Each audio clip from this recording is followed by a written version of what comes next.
E antes de terminarmos os trabalhos desta manhã, deste segundo dia do 35º Congresso, e para concluir, vamos olhar para a forma como é que podemos simplificar o processo de relação entre o Estado e todos nós. E de que forma é que a inteligência artificial pode ajudar em tudo isto. E como é que o setor privado também pode participar. Por isso, o próximo keynote speaker, Pedro Gomes, da TP Portugal. Pedro.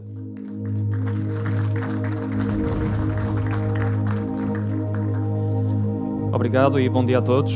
Eu sou o orador menos popular do dia, entre nós e o almoço, portanto tentarei ser breve.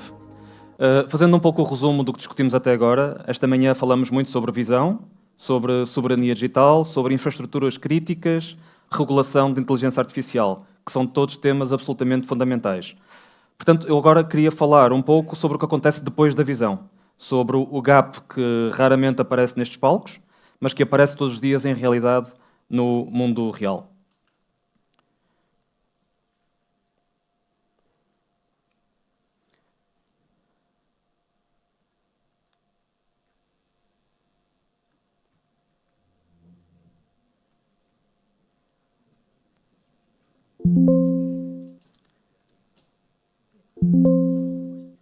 Sim, obrigado. Okay. Perfeito. Obrigado. Falando um pouco do contexto, o desafio, na verdade, quando se fala de digitalização e aproximar o setor público dos cidadãos, o desafio não é eliminar papel, é eliminar a distância que está entre o serviço público e a vida real. E quando se fala do Estado enquanto entidade ao serviço dos cidadãos, a verdadeira reforma digital mete-se num único indicador, que é a experiência do cidadão. E a verdade é que vimos também isso hoje, a janela está aberta. Temos tecnologia mais madura, temos vontade política e temos um cidadão exigente com níveis cada vez maiores de inteligência digital. Mas o problema, como também se discutiu aqui um pouco hoje de manhã, está na execução. Na verdade, concretizar a promessa da inteligência artificial e da digitalização não é ainda tão fácil e tão garantido quanto isso. 70% das transformações digitais falham a cumprir os seus objetivos, de acordo com o estudo da McKinsey e da BCG, que chegaram ambas à mesma conclusão. Apesar dos esforços e apesar dos avanços, 23% dos europeus dizem que a digitalização, na verdade, lhes complicou a vida. E todos os anos há 2,3 bilhões de dólares desperdiçados em projetos que não se chegam a funcionar.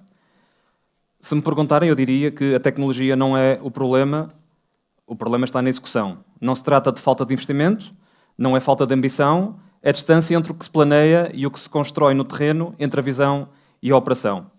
Mas há um caso no mundo que prova que essa distância pode ser eliminada e está em Abu Dhabi, e eu hoje queria falar um pouco desse caso como uma ambição e domínio do possível. O TAM, que em árabe significa literalmente considere feito, não nasceu apenas como um projeto tecnológico. Obviamente alavanca-se muito em tecnologia, mas não é apenas um processo tecnológico.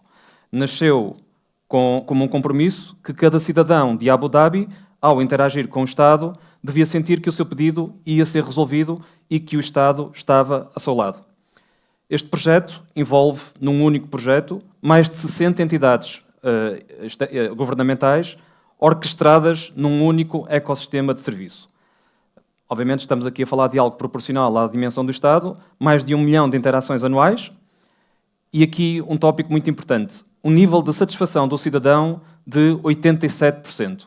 Portanto, não estamos a falar de um conceito teórico, estamos a falar de algo que chegou à vida real e que os cidadãos entendem como grande valor. 91% de resolução no primeiro contacto. Significa que em 91% das vezes que o cidadão solicitou apoio ao Estado através desse ecossistema, teve uma solução no imediato, sem necessidade de se movimentar por outras entidades. Isto foi conseguido ao longo de 12 anos de parceria com a ATP, obviamente não nasceu num dia, mas com resultados mensuráveis desde o primeiro dia e que continuam a crescer, continuam a melhorar. Isto não foi uma migração tecnológica, apesar de saber que estou a falar para uma audiência sobretudo tecnológica, mas não se trata apenas de tecnologia, foi uma reconfiguração da forma como o governo interage com as pessoas. E foi uma filosofia do conceito construída sobre princípios que são ao mesmo tempo promessas para o cidadão. Personalização, conveniência, satisfação, integração e proatividade, portanto, tudo desenhado como metas operacionais com impacto real no dia-a-dia do cidadão. Mas como é que isto se materializa na prática? Vamos imaginar algo. Imaginem que são cidadãos de Abu Dhabi, hoje têm de tratar de um assunto com o Estado, pode ser uma licença para construir, renovar uma casa, abrir uma empresa, uma prestação social ou simplesmente um documento. Fazem um agendamento através de plataformas disponíveis, chegam à porta do centro de serviço TAM, o equivalente a uma das nossas lojas de cidadão, antes de procurarem um ecrã ou tirarem uma senha, há uma pessoa. Tablet na mão, sorriso, ela sabe o serviço que vieram buscar e em segundos encaminha-vos para um assistente disponível. Sentam-se, não há um vidro de separação, não há um balcão alto, não há uma barreira, há sim uma cadeira confortável, privacidade total e alguém que está ali só para vocês. Sem fila, atrás, sem olhos em cima, uma conversa. O assistente começa a trabalhar e então acontece algo diferente. O ecrã está virado para vocês. Vem cada passo do que o assistente está a executar. Cada sistema acedido, cada ação executada e quando é necessário dar uma autorização, são vocês, enquanto cidadãos, que a dão conscientemente e em tempo real. Nada acontece sem que o saibam.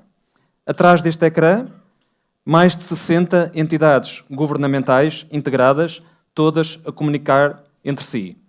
Do vosso lado do balcão, enquanto clientes desta solução, simplicidade total, zero burocracia visível. Não significa isto que não haja complexidade atrás, não significa isto que não haja burocracia atrás, mas daquilo que é exposto ao cidadão, zero burocracia visível. Portanto, volto a repetir que o TAM não é um projeto de tecnologia, é um projeto de experiência, construído ao milímetro para que o cidadão sinta desde a primeira interação que o Estado está ao seu lado. O modelo que implementamos não se baseia em escolher entre tecnologia ou pessoas, baseia-se na orquestração entre ambas, sustentada por 3 pilares. A inteligência artificial, como grande acelerador desta possibilidade, trata do que é previsível, repetitivo, sobretudo permite gerir enormes volumes de informação dispersa e colocá-la imediatamente acessível ao assistente que dá apoio ao cidadão, permite que o Estado esteja disponível 24 horas por dia, 7 dias por semana, automatiza fluxos e simplifica o complexo. As pessoas, por seu lado, fazem o que a máquina não consegue: empatia, julgamento e resolução do inesperado. E a execução garante que a estratégia se traduz em operação, que de facto tudo o que são os desenhos e tudo o que são as intenções acontecem na realidade do terreno e, se não acontecerem, que haja uma correção do curso. Como é que isto se mantém? Como é que um sistema desta dimensão continua a melhorar mês após mês, ano após ano? A resposta é o que se chama TAM Factory, que é um espaço físico, não é uma metodologia, é um espaço real, onde representantes daquelas 60 entidades governamentais, a TP e os parceiros tecnológicos trabalham em conjunto todos os dias, onde se identifica o que pode ser melhorado, onde se antecipa o que os cidadãos vão precisar e onde se desenvolve o que vem a seguir. E, portanto, a excelência não é acidente, é design contínuo. Transformando isto no que seria a minha mensagem para Portugal, isto, apesar de ser ambicioso, isto também é possível aqui. Temos o talento, temos a infraestrutura e temos, como vimos hoje e ontem, a urgência. Primeiro, e sem me querer repetir, a reforma do Estado não é um projeto de tecnologia apenas, é um projeto de serviço ao cidadão. A tecnologia é um meio, o cidadão há de ser sempre o fim. Segundo, humanos e inteligência artificial não são alternativas, são complementares. Isso requer competências, cultura e gestão, não apenas plataformas. Terceiro, a execução importa mais do que a visão, porque sem execução a visão é um papel. Portugal tem excelentes estratégias digitais, o que faz a diferença é o foco de orquestrar esses ativos com uma visão integrada e a capacidade de os executar com consistência ao longo do tempo e com os parceiros certos. O meu convite hoje é que paremos de olhar para a reforma do Estado como um projeto administrativo e comecemos a tratá-lo como uma operação de alta performance com o cidadão do centro. Não poderia também deixar de colocar a TP à disposição deste projeto. Isto é um desígnio nacional, não é um desígnio apenas do Estado.